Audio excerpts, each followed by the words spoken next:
তখন সেগুলো আস্তে আস্তে এইভাবে এটা হতে থাকলো।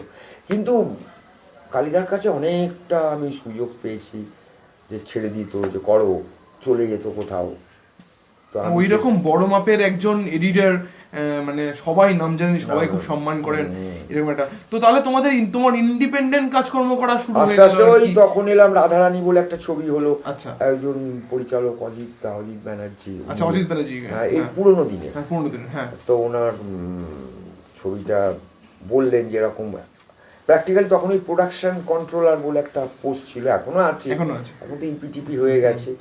তো ও আমায় বললো যে এরকম একটা কাজ পারেন না, হ্যাঁ পারবো, না পারার কী আছে। তো যাই হোক সেই ছবিটা করলাম।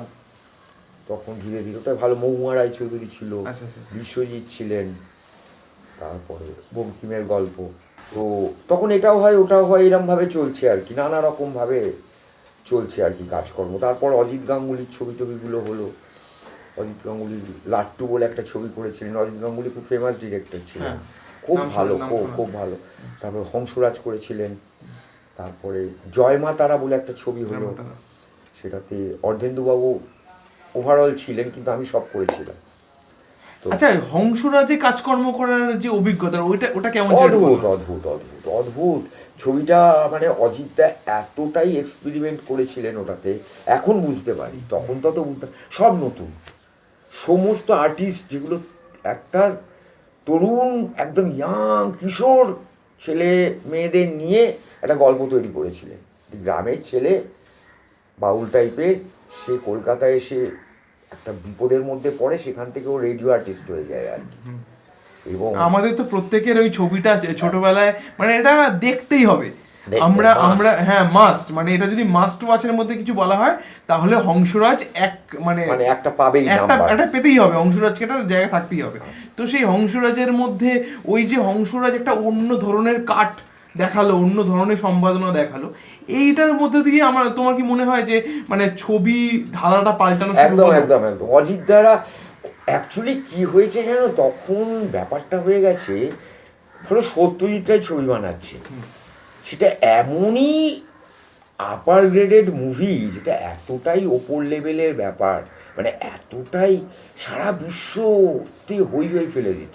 ওনার ছবি কানে কম্পিটিশানে যাচ্ছে, ভেনিসে যাচ্ছে, মানে কোথায় যাচ্ছে না, পৃথিবীর সেরা ফেস্টিভ্যালগুলোতে ওনার ছবি কম্পিটিশন সেকশানে পার্টিসিপেট করছে। আজকে তুমি নিচে এখনও তুমি ইউটিউবে দেখতে পারো ছবিগুলো, মনে হবে আজকে বানিয়েছে। মানে ওনার ওই পথের পাঁচালী বা ওই অপু সিরিজ বলছি না, ওটা অফ করো, তারপরের যেগুলো, মানে যে সামাজিক সমস্যা নিয়ে, ধরো 71-72 সালে করছেন প্রতিদ্বন্দ্বী, অসাধারণ। সেই লাইট হাউসে সিনেমা দেখতে গেছে, সেখানে ওই জিতিমানের ক্যারেক্টারটার বোম ফেটে উঠলো, এরকম হতো তো, নকশাল পিলে তো এইসব তো হয়েছে। এই তারপরে মৃণাল সেন বানাচ্ছেন পদাতিক, পদাতিক এলিটে এলিটে দেখতে গেলাম, দেখতে দেওয়ার পর আমরা বন্ধুবান্ধবরা গেছি, তা সেখানে ধীতিমানের ক্যারেক্টারটাকে একটা খুব পশ এরিয়া, একটা বড় ফ্ল্যাটে তুলেছিলেন শেল্টারের জন্য, তুমি দেখেছো নিশ্চয়ই। আমরা এই প্রজন্মের ছেলেমেয়েরা যেভাবে পদাতি, কলকাতা 71 দেখি, না তোমায় বলি ঘটনা, হ্যাঁ যেটা খুব তোমাদের সময়, হ্যাঁ এটা তোমাদের খুব সময়, ইন্টারেস্টিং, হ্যাঁ একটা জায়গাটা ছেড়ে গেলাম। তো সেখানে ছবিটা দেখে বেরোনোর পর মৃণালটা দাঁড়িয়ে সিগারেট খাচ্ছে এলিটের লবিতে।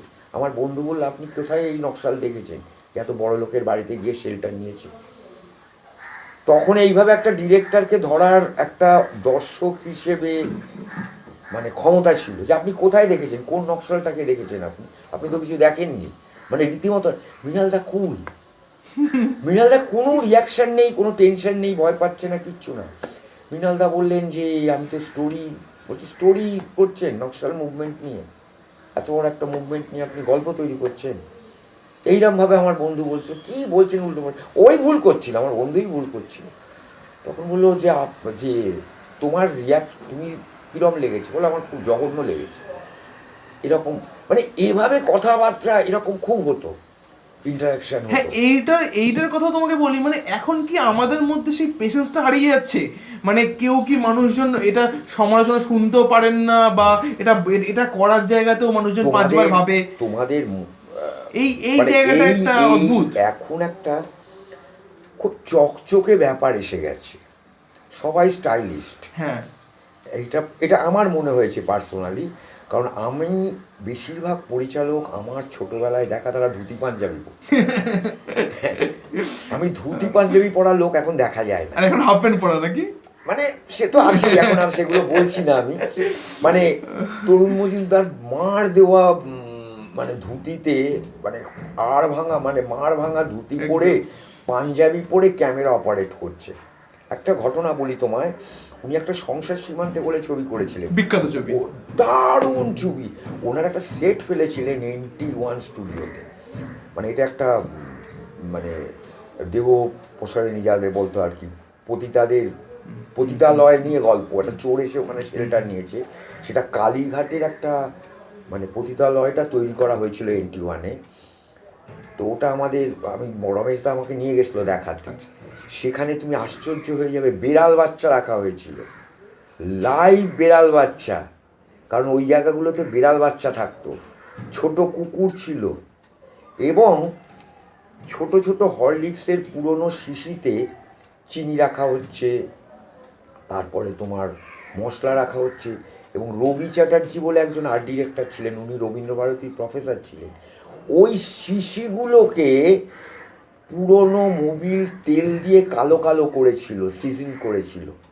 মানে নতুন শিশিগুলোকে এনে ওইগুলোকে কালো কালো, এবং বাঁশগুলোকে ওই তখন একটা ব্লোয়ারের একটা আগুন পাওয়া যেত, ওই সোনার দোকানে ব্যবহার হতো, খানিক খানিক পুড়িয়ে ঘষেছিল ওইগুলো, যাতে ওই বাঁশগুলো কালচে কালচে হয়ে যায় আর কি। মানে এবং যে প্যাসেজটা করেছিল, সেই প্যাসেজে ভাঙা ভাঙা পুরনো ইট হাতুড়ি দিয়ে মেরে গেঁথেছিল। মানে একটা ইট এটা এবড়ো খেবড়ো ভাবে, মানে রাস্তাটা যাতে এবড়ো খেবড়ো, এবং তার মধ্যে জল দিয়ে ওটাকে কাদা কাদা করে দিয়েছে।